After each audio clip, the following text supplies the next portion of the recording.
दोस्तों, जिस अमेरिका को कभी पूरी दुनिया का नियम तय करने वाला माना जाता था, जो हर देश को अंतर्राष्ट्रीय कानूनों का पाठ पढ़ाता था, आज उसी व्यवस्था को एक बेहद शांत लेकिन असरदार चुनौती मिली है। और यह चुनौती किसी छोटे देश से नहीं बल्कि भारत की तरफ से आई है। फर्क सिर्फ इतना है कि यह टकराव खुला नहीं बल्कि रणनीतिक है।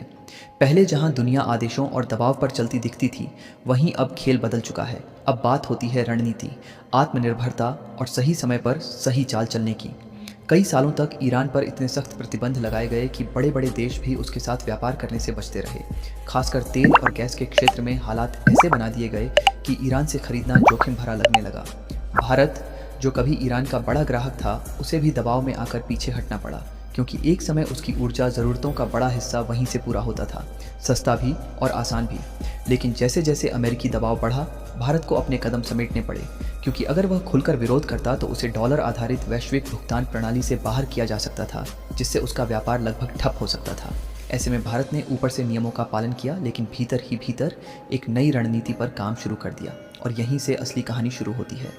भारत ने सीधी टक्कर लेने के बजाय खुद को मजबूत करने का रास्ता चुना, ये समझते हुए कि एक ही सिस्टम पर निर्भर रहना भविष्य में खतरा बन सकता है। इसलिए धीरे धीरे विकल्प तैयार किए गए। रुपए में व्यापार बढ़ाने की कोशिश, नए ट्रेड रूट्स का विकास और ऐसे सिस्टम तैयार करना जो किसी एक देश के नियंत्रण में ना हो।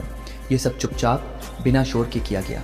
फिर समय बदला, मिडिल ईस्ट में तनाव बढ़ा, सप्लाई चेन पर दबाव आया और ऊर्जा की मांग ने नई चुनौती खड़ी कर दी। और यहीं भारत ने अपनी चाल चली। बिना किसी बड़े ऐलान के भारत ने फिर से ईरान से तेल और गैस खरीदना शुरू किया, लेकिन इस बार पूरा सिस्टम अलग था। लेन देन को छोटे हिस्सों में बांटा गया, अलग अलग चैनलों का इस्तेमाल हुआ और कुछ सौदे तीसरे देशों के जरिए पूरे किए गए, ताकि कोई एक सिस्टम पूरी प्रक्रिया को पकड़ ना सके। ऊपर से सब सामान्य लगता रहा, लेकिन असल में पूरा खेल बदल चुका था।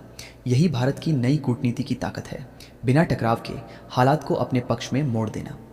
आज का भारत सिर्फ नियम मानने वाला देश नहीं रहा, बल्कि ज़रूरत पड़ने पर उन्हीं नियमों के भीतर रहकर अपना रास्ता बनाना भी जानता है। ये सिर्फ तेल गैस की कहानी नहीं, बल्कि उस नए भारत की तस्वीर है जो अब वैश्विक मंच पर दर्शक नहीं बल्कि एक सक्रिय खिलाड़ी बन चुका है। हालांकि इसके साथ चुनौतियां भी हैं, क्योंकि हर रणनीतिक कदम का अंतर्राष्ट्रीय असर होता है और अमेरिका समेत कई देशों की प्रतिक्रिया भी आ सकती है। लेकिन भारत अब उस मुकाम पर है जहां वह संतुलन बनाकर अपने हितों की रक्षा कर सकता है। अब असली सवाल यह नहीं है कि भारत ने यह कदम क्यों उठाया, बल्कि यह है कि आने वाले समय में यह कदम वैश्विक व्यवस्था को किस हद तक बदल सकता है और क्या बाकी देश भी इसी राह पर चलने की कोशिश करेंगे।